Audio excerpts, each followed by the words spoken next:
We got this We good. Estrada or Juan Francisco Estrada and Chocolatito rematch this weekend. Great fight.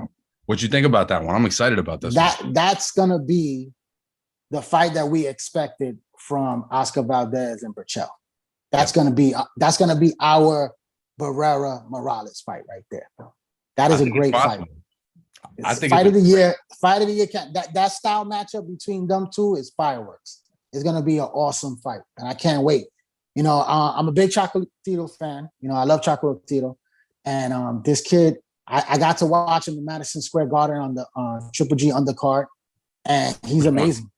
I saw him twice. I saw him when he fought Brian Valerio. Yep. When he fought him, and I also saw him when he lost, which I thought he won. I was at the time because I saw it live and I thought he got robbed.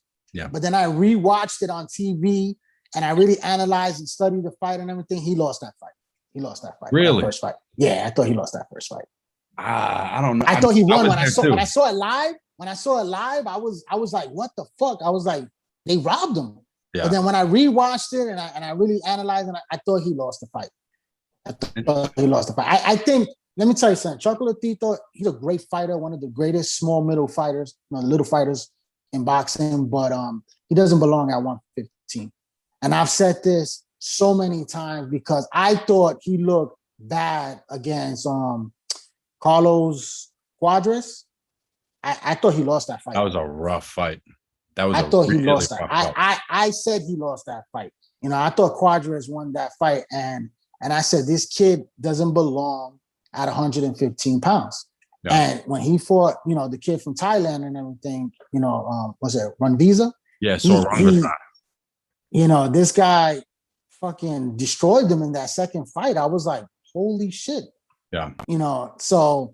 I really don't like him at this weight, but I think the Estrada fight right now is kind of even because Estrada's not a big 115 pounder. You know what I mean? He's also coming from the lower weight class. He's a small guy, but right now he's riding that wave where he's hot right now. He's the best in the division right now. For sure. And, he's more at the peak than what, Chocolatito is, but I think, Chocolatito looked really good in his last fight. And maybe, he's gotten the kinks out where, I know he lost his trainer and he was going through a lot of stuff outside the ring and stuff like that. And, personal issues and stuff. And the two losses back to back kind of set him back. But I think he's getting back his stride. So I think that this fight right here is going to be a hell of a fight. I'm hoping that he wins. I'm rooting for Chocolatito. Like I said, I'm a big fan of his. I want to see him win that fight. I definitely thought he won the first fight, even though it was a great fight. I watched that fight on TV, and it was an excellent fight. But Chocolatito won that fight, and I think it'll go most likely the same way. And I'm hoping that he'll pull it off. But Estrada's going to give him hell. It's tricky with the weight thing, right? Because he looks kind of small at 115, but at 112 towards the end, I felt like he was starting to fight like a weight drained guy. Like he couldn't take punches. This like the Cuadras fight. I could be wrong about this. I think the Cuadras fight was at 112, and it was 115. It was 115. That's interesting. See, that's when he won. That's when he won the WBC title that this guy Run the Side won. Yeah, and it may just be that he had a couple of fights like that, and then that Cuadras fight was so fucking physical, and then the first Rungvisai fight was also so physical. And then by the time he got to that rematch, it's like he's been fighting killers for years now. Every time he's got to go out. And then I think the time off has done him a lot of really well. And I thought that Calya 5 fight, he looked like what I remember him looking. You know what I mean? Against a good young fighter that's in his prime. Right. I think it's a great matchup. And like you said, I think Estrada is definitely the best at that weight right now. For sure. And I think he kind of reminds me of Juan Manuel Marquez in a way. He has kind of a similar style. Right. He's like an in the pocket counter puncher. He's top 10 pound for pound. Definitely. And what's cool about those guys, because you don't always get this with every weight class, those guys are fighting each other at 115. Like Cuadras and Estrada just fought. Sor Rungvisai and Estrada fought twice.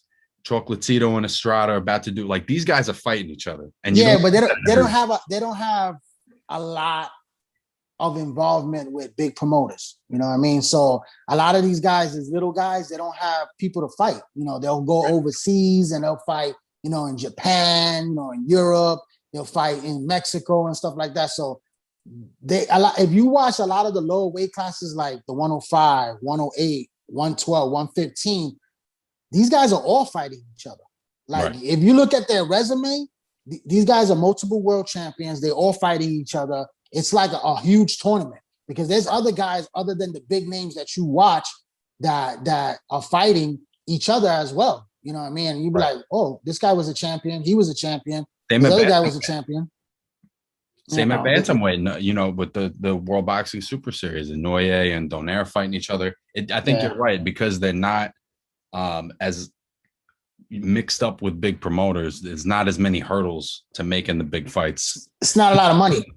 Right. Which is weird to me because it's like for somebody like Chocolatito, like he's just an exciting fighter. If you like boxing, you're going to like watching him. You know what I mean? But I guess it's still kind of heavyweight boxing is the cash cow, right? Heavyweights. Like everything up from featherweight and up, it's like, you know, that's where you start seeing the money rise and stuff like that. You know, Prince Nassim was the first one to make $1 million at featherweight. You know what I mean? Look how many great featherweight fighters there were back then.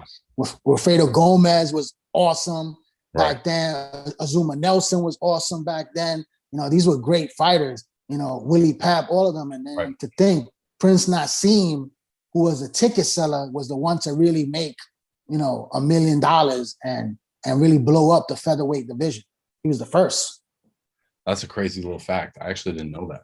That's really weird. And these little guys wasn't making money. Michael Carbajal, you know, all these guys were great fighters. You know, you had the other guy from Mexico, Gonzalez, that fought Carbajal. Right. That, you know, Humberto Gonzalez. Those guys were great fighters. You know what I mean? They put on wars, you know, strictly entertainment, which boxing fans love and everything. And a lot of the networks like HBO, until Chocolatito came on the scene, wasn't really airing those fights anymore since the 80s, since the Carbajal days. And Showtime wasn't really airing it like that. You know, they just stood away from the little lower weight classes and it went overseas where a lot of them were fighting in Japan and stuff like that, or fighting in Mexico. So you didn't get to see that. There was no money involved in that. So you don't have the Bob Arums involved. You don't have the PBCs involved. You didn't have none of those people involved. Now you got it blowing up because of guys like Chocolatito, because of guys, the monster, you know, and the kid from Japan. You know, those are the guys that are making it, you know, exciting again and everything like that, because they putting on great fights and they're knocking guys out left and right. So, you know, it's back. And hopefully these promoters, you know, maybe not. We don't want to jinx it, because once they start getting involved in those lower weight class, then you won't see those big fights, matchups that you love to see.